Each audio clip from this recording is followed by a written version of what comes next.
मैं लिखते लिखते रोई थी, मैं भारी मन से गाती हूँ। जो हिम शिखरों का फूल बनी, जो हिम शिखरों का फूल बनी, मैं उनको फूल चढ़ाती हूँ, मैं उनको फूल चढ़ाती हूँ। बूंदे की पॉडकास्ट सर्विस सुन रहे हैं आप गीतांजलि के साथ। गीतांजलि यानी आपकी अपनी गीत। मैं एक कदम आगे बढ़ा रही हूँ अपनी श्रृंखला पहचान को, जिसका आप बेसब्री से इंतजार कर रहे होंगे, जानती हूँ मैं। बहुत ही भारी शब्दों से शुरुआत की मैंने आज की पॉडकास्ट की, वो इसलिए क्योंकि आज हम जिन्हें जानेंगे उन्हें खोने का गम हम आज भी महसूस करते हैं। दोस्तों, आज मैं आपको एक ऐसी भारतीय महिला के बारे में बताने जा रही हूँ जिनका मानना था कि वो अंतरिक्ष के लिए ही बनी है। उन्होंने न सिर्फ इस बात को सच कर दिखाया, बल्कि अंतरिक्ष की दुनिया में इतनी उपलब्धियां हासिल की कि वो आज तमाम लोगों का आदर्श बन चुकी हैं। उनकी पहचान कभी न मिटने वाले अक्षरों से अंतरिक्ष में अंकित की जा चुकी है। जी हाँ, हम बात कर रहे हैं अंतरिक्ष में जाने वाली प्रथम भारतीय महिला कल्पना चावला जी के बारे में। शब्दों की मोहताज नहीं है कल्पना चावला जी, उनके बारे में सभी जानते हैं। भले ही 1 फरवरी 2003 को कोलंबिया स्पेस शटल के दुर्घटनाग्रस्त होने के साथ कल्पना जी की उड़ान रुक गई, लेकिन आज भी वह दुनिया के लिए एक मिसाल हैं। उनके पिता उन्हें एक डॉक्टर या अध्यापक बनाना चाहते थे, किंतु कल्पना चावला शुरू से ही अंतरिक्ष में घूमने की कल्पना किया करती थी। और कहते हैं, जब हम कल्पनाएं करते हैं तो हम उन्हें सार्थक करने की शक्ति अपने अंदर खुद ब खुद पैदा कर लेते हैं। कल्पना चावला बचपन में ही कल्पना भरी बातें किया करती थी। हमेशा आकाश और उनकी ऊंचाइयों के बारे में सोचती रहती थी और अपने पापा से चांद, तारों और विमानों के बारे में बात किया करती थी। और इन्हीं सब बातों को एक दिन उन्होंने अपनी पहचान बना लिया। इसी पहचान को जानने की कोशिश कर रहे हैं हम। अपने सपने को साकार करने के लिए कल्पना चावला ने पंजाब इंजीनियरिंग कॉलेज चंडीगढ़ में एरोनॉटिकल इंजीनियरिंग पढ़ने के लिए BE में दाखिला लिया और सन 1982 में एरोनॉटिकल इंजीनियरिंग की डिग्री भी हासिल कर ली। कहते हैं, हम जैसा सोचते हैं वैसा ही कर पाते हैं। और कल्पना चावला को 1988 में नासा एम्स अनुसंधान केंद्र के लिए ओवरसेट मेथड्स इंक के उपाध्याय के रूप में शामिल कर लिया गया। कल्पना ने नासा में रहकर अपने जीवन में बहुत सारे रिसर्च भी किए।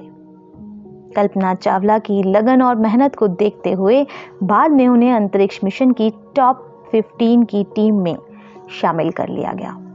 और देखते ही देखते उन 6 लोगों की टीम में भी कल्पना चावला का नाम शामिल हो गया, जिनको अंतरिक्ष में भेजा जाना था। और इसी तरह कल्पना चावला के सपनों को पंख लग चुके थे। उनका पहला अंतरिक्ष मिशन 19 नवंबर 1997 को 6 अंतरिक्ष यात्री दल के हिस्से के रूप में अंतरिक्ष शटल कोलंबिया की उड़ान STS-87 से शुरू हुआ। कल्पना जी अंतरिक्ष में उड़ने वाली प्रथम भारत में जन्मी महिला थीं और अंतरिक्ष में उड़ने वाली भारतीय मूल की दूसरी व्यक्ति थीं। अंतरिक्ष के सफेद आसमान की यात्रा करते समय ये शब्द उन्होंने कहे थे, आज मैं आपसे साझा करती हूँ।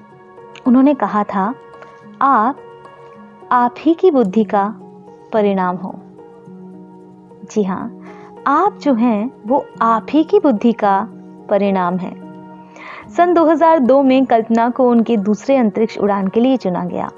16 जनवरी 2003 को कल्पना ने कोलंबिया पर चढ़ STS-107 मिशन का आरंभ किया। ये 16 दिन का मिशन था और इस मिशन पर कल्पना चावला ने अपनी टीम के सभी साथियों के साथ मिलकर अस्थि परीक्षण प्रयोग किए। लेकिन फिर वो हुआ जिसे सोचकर आज भी रूह कांप जाती है। हाथों में फूल और गुलदस्ते लिए स्वागत के लिए खड़े वैज्ञानिक और अंतरिक्ष प्रेमी सहित पूरा विश्व उस दुर्घटना को देखकर शोक में डूब गया। अंतरिक्ष को धरती पर उतरने में महज 16 मिनट रह गए थे, तभी अचानक शटल ब्लास्ट हो गया और कल्पना चावला के साथ सभी अंतरिक्ष यात्री मारे गए। 1 फरवरी 2003 को हमने इस कीमती फूल को खो दिया। कल्पना चावला भले ही हमारे बीच नहीं है, पर आज भी वो बहुत सारी लड़कियों की आदर्श हैं। आज की लड़कियों को ये सोचना चाहिए कि जब कल्पना चावला एक मध्यम वर्गीय परिवार से होने के बावजूद अंतरिक्ष में जा सकती हैं, तो वो क्यों नहीं। जिस समय भारत का तंत्र ज्ञान ज्यादा मजबूत नहीं था, जिस समय लोगों को अंतरिक्ष की समझ भी नहीं थी, उस समय कल्पना चावला ने अंतरिक्ष में जाके पूरे विश्व जगत में भारत का परचम लहराया था। और मैं ये भी बताना चाहूंगी कि मरणोपरांत उन्होंने कांग्रेशनल अंतरिक्ष पदक के सम्मान, नासा अंतरिक्ष उड़ान पदक, नासा विशिष्ट सेवा पदक हासिल किए थे। देखा आपने, आज उन्होंने जो अपनी पहचान बनाई उसे हम इतने समय के बाद भी याद करके आंखें नम कर लेते हैं। इसे कहते हैं एक अलग पहचान बनाना, जो हर व्यक्ति के लिए बहुत जरूरी है। पहचान की श्रृंखला को और आगे बढ़ाएंगे, आपके लिए कुछ नया और महत्वपूर्ण अंक लेकर आएंगे। तब तक के लिए गीतांजलि को अनुमति चाहिए आपसे, लेकिन एक वादे के साथ कि बूंदे की पॉडकास्ट सर्विस को आप सुनते रहेंगे, अपने कीमती विचार हमसे साझा करेंगे। हमारी ईमेल आईडी है boonde.podcast@gmail.com। धन्यवाद, मिलते हैं जल्दी ही। नमस्कार।